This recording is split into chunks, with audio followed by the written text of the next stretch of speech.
Welcome back to Steve's Small Engine Saloon. Okay, so this is a super cool tool. Today I'm going to show you 3 reasons why you would want to buy a little ratcheting adapter. Remember your ABCs: anniversary, birthday, Christmas. We're talking about presents, gifts. This is the perfect present to buy someone or yourself, because hardly anybody has one of these things. On that note, I have a link for you in the description and in the pinned comment where you can go buy one of these things. I can't tell you how much it costs because people from all over the world are watching this video. I don't know where you live. In that description and pinned comment too, I also have a link for you for another video I did saying don't do this without the ratcheting adapter. I'll put a link for you in the description, pinned comment also. And also at the end of this video, there will be a clickable thumbnail for you. Easy, click on that one if you want to see the other video I did where I freaking almost broke my wrist. It really hurt my thumb when I was doing it. I got it right on camera. I'm not going to do it again right now without the ratcheting adapter because, well, you go watch that other video and you'll see that hurt. The first thing that these are good for is, I think what they're actually intended for is what you have a breaker bar. It's not a ratchet. It's one of those big breaker bars, and they don't ratchet. They're just locked. They swivel back and forth on the end. You can turn any breaker bar into a ratchet. All you do is click that on there, and then all of a sudden you've got a big breaker bar that also ratchets back and forth. Okay, this is reversible too, by the way.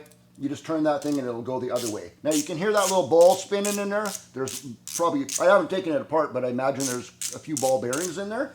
The other thing that these are good for is emergency starting. I'm using a generator here because it's a good example. Your power goes out, you break the rope on your starter or something like that. You can't fix it, you don't have the parts, your power's out and you want to get it running. So you can emergency start, drill, you click that all together. I'm just using this half inch. Oh, by the way, you can get these in half inch or 3/8. I bought the half-inch one because it fits the drill, and also I got the adapter anyway to turn it into the half-inch, which the only socket that works on this one, it happens to be a half-inch drive. So there you go, she's set up. Now before I forget, the other thing that is super handy for these things, especially if you're a mechanic and you're fixing stuff for other people, how many times has this happened?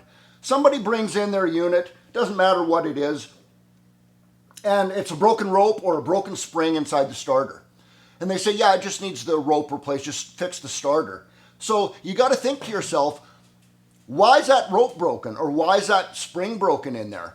Is it because you pulled it 100 times and it won't start and you got pissed off and you just started ripping on that thing, broke it? You didn't tell the mechanic that now, did you? You just said fix the starter.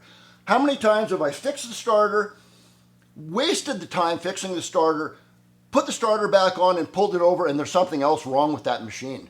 Either it won't start or something actually wrong with it. Now it's not worth fixing. You just wasted your time and the customer's money.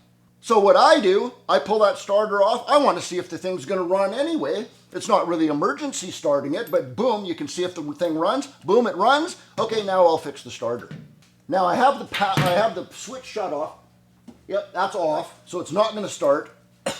And I'm just going to show you spinning this, and because also this is a generator, so it's got a big heavy rotor on the other end of the crankshaft. It's really heavy, so the engine, when you stop using this, the engine continues to turn over. And that's when on the other video, ripped it out of my hand. That's why I was showing don't do that. Now I have the ratcheting adapter, we can do it. Check this out. Listen for that ratcheting. I hope you're going to be able to hear it ratcheting when I let go of the trigger. Watch this.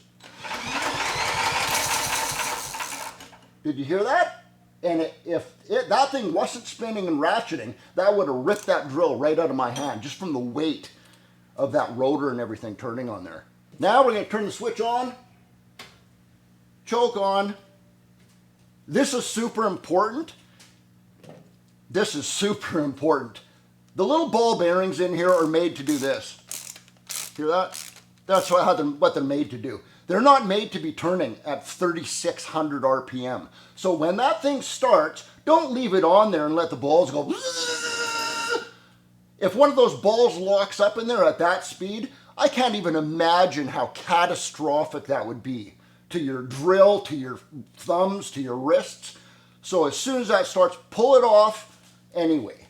Switch is on, choke's on, see what happens.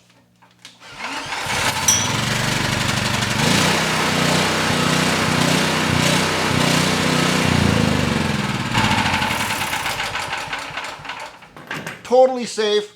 Bob's your uncle, Fred's your aunt.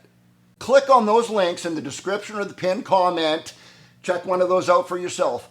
Now, I also have that clickable thumbnail coming right up for that other video if you want to see it. Probably another one in there too.